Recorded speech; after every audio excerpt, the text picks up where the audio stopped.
Hello students, welcome to Crazy জিওজ।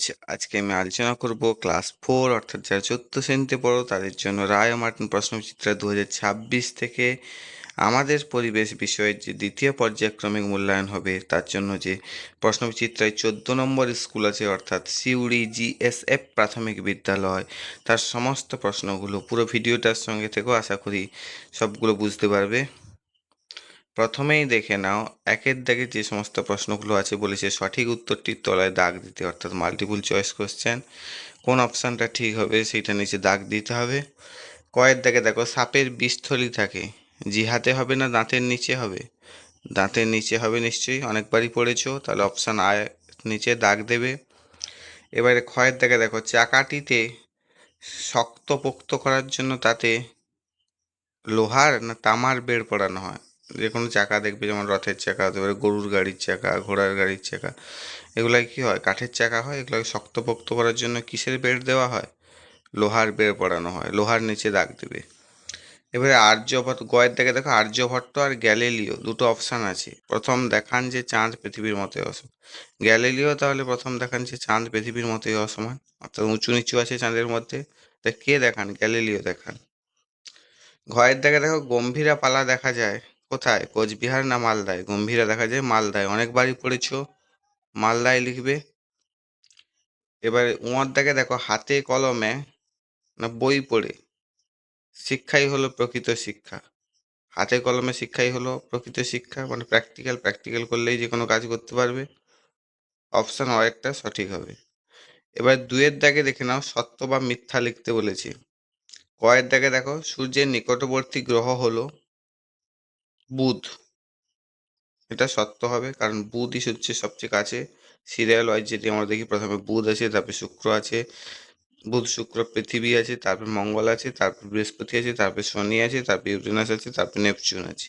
তাহলে বুধ সবচেয়ে কাছে আছে, বুধ হচ্ছে নিকটতম গ্রহ, ছবিতেও দেখবে। ক্ষয়ের দাগে দেখো, দূরবীন আবিষ্কার করেন আর্যভট্ট। এটা মিথ্যা। দূরবীন কে আবিষ্কার করেন আমরা জানি, গ্যালিলিও আবিষ্কার করেন, গ্যালিলিও গ্যালিলি। এবারে গয়ের দাগে দেখো, যারা প ডাকেন তাদের বলা হয় স্যাকরা। এটা মিথ্যা হবে, পর যারা ডাকেন তাদের পটুয়া বলা হয়। ঘয়ের দাগে দেখো, চিত্তরঞ্জন রেল ইঞ্জিন কারখানা আছে। চিত্তরঞ্জনে কি রেল ইঞ্জিন কারখানা আছে? এটা অনেকবারই পড়েছো, আছে, তাহলে এটা সত্য হবে। বর্ধমান জেলার চিত্তরঞ্জন, অনেকবারই বলেছি। উমার দাগে দেখো, নিম পাতা সর্দি কাশি সারাতে সাহায্য করে। এটা কিন্তু মিথ্যা। সর্দি কাশি সারাতে কোনটা ব্যবহার করা হয়? সর্দি কাশি সারাতে অনেকবারই পড়েছো, প্রথমে তুলসী আসবে, তারপর তুলসী না হলে বাসকও হবে। ঠিক আছে, নিম পাতা নয় কিন্তু। নিম পাতা চর্মরোগে সাহায্য করে সারাতে। এবার তিনের দাগে যে প্রশ্নগুলো আছে দেখে নাও, বলেছে শূন্যস্থান পূরণ করতে। কয়ের দাগে দেখো, ভারতবর্ষ থেকে প্রথম মহাকাশ অভিযানে যান ড্যাশ। ভারতবর্ষ থেকে প্রথম কে মহাকাশ অভিযানে যান? শূন্যস্থানে কি লিখবে? রাকেশ শর্মা লিখবে। ভারতবর্ষ থেকে প্রথম মহাকাশ অভিযানে যান রাকেশ শর্মা। ক্ষয়ের দাগে দেখো, শনি গ্রহের সন্ধানে গিয়েছে ড্যাশ। শনি গ্রহের সন্ধানে কে গিয়েছে? ক্যাসিনি। শনি গ্রহের সন্ধানে গিয়েছে ক্যাসিনি। এইবারে দেখো, গয়ের দাগে দেখো, খাঁচার ভেতর অচিন পাখি গানটি লিখেছেন ড্যাশ। খাঁচার ভেতর অচিন পাখি গানটি কে লিখেছেন? লালন ফকির। খাঁচার ভিতর অচিন পাখি গানটি লিখেছেন লালন ফকির, অনেকবারই পড়েছো, শূন্যস্থানে লালন ফকির লিখবে। ঘর দাগে দেখো, অরুন্ধতী তারা ড্যাশের একদম গায়ে অবস্থান করে, অর্থাৎ এখানে ধ্রুবতারা, ধ্রুবতারা বললাম, সরি, সপ্তর্ষি মণ্ডলের কথা বলা হয়েছে। অরুন্ধতী তারার একদম পাশে কোন তারা থাকে? বশিষ্ঠ থাকে, তাহলে শূন্যস্থানে বশিষ্ঠ লিখবে, একদম গায়ে বা ধারে অবস্থান করে বশিষ্ঠ। উমার দাগে দেখে নাও, বাজি পটকা এগুলিকে বলে ড্যাশ বস্তু। বাজি পটকা এগুলিকে বলে কি বস্তু? দাহ্য বস্তু, অর্থাৎ যেগুলো জলে।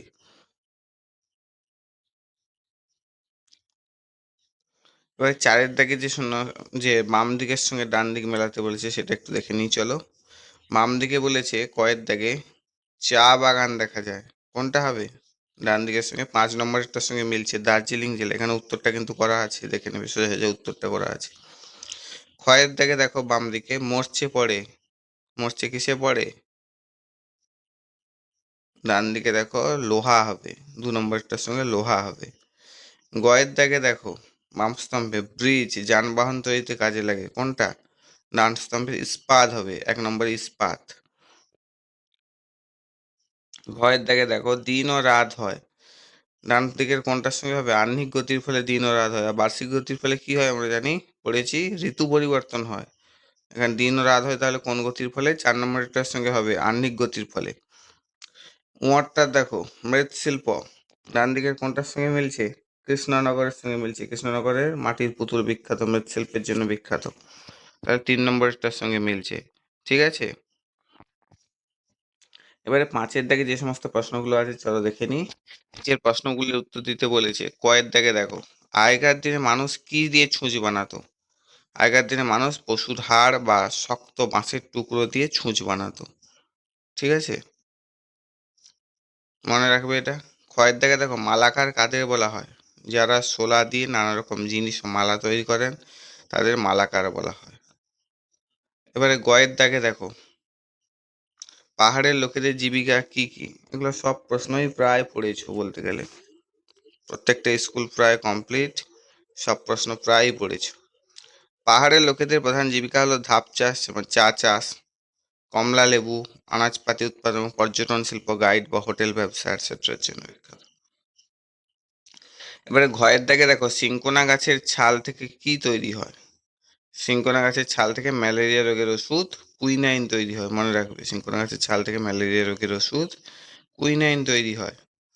উঁয়ার দাগেরটা দেখে নাও, আগেকার দিনে মানুষ কি দিয়ে ছবি আঁকতো? আগেকার দিনে মানুষ কয়লা, মাটির রং এবং গাছের পাতার রস দিয়ে গুহার দেওয়ালে ছবি আঁকতো। একটা পাশে ছবি দেওয়া আছে দেখো, একদম নিচে, মাটি দিয়ে গাছের পাতার রস দিয়ে গুহার দেওয়ালে ছবি আঁকতো। ওই একজন মানুষ ছবি আঁকছে দেখো দেওয়ালে।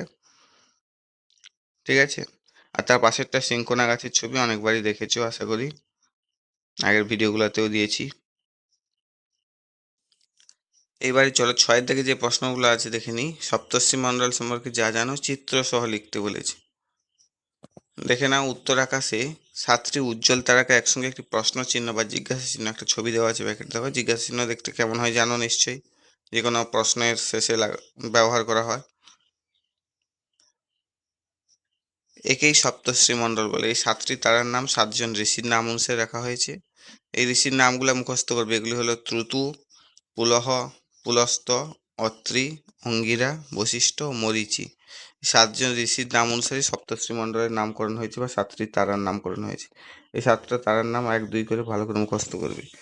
বশিষ্ঠের গায়ে একটি ছোট্ট তারা দেখা যায়, তার নাম হচ্ছে অরুন্ধতী।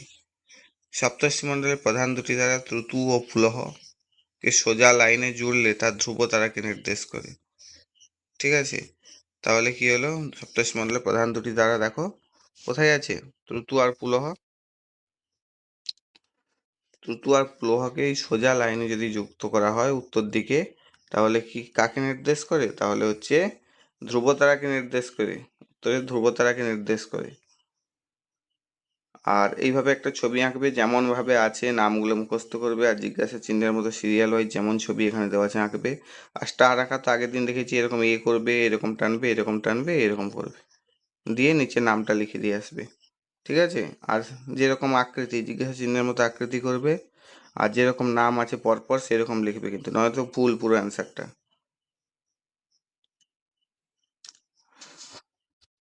আপাতত এইটুকু পর্যন্তই। অনেক ধন্যবাদ সবাইকে আমার ভিডিওটা দেখার জন্য।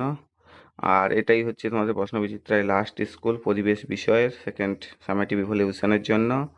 খুব ভালো করে পড়ো, আশা করি প্রায় প্রত্যেকটা প্রশ্নই কমন পাবে। আর ভালো যদি লেগে থাকে লাইক করে দাও, আর একটা কমেন্ট অবশ্যই করবে যদি কিছু না বুঝতে পেরে থাকো, বা কিছু জানার যদি থাকে, আর বন্ধুদেরকে শেয়ার করে দেবে।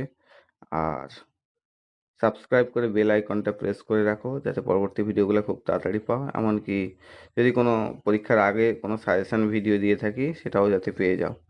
ঠিক আছে, থ্যাংক ইউ, টাটা।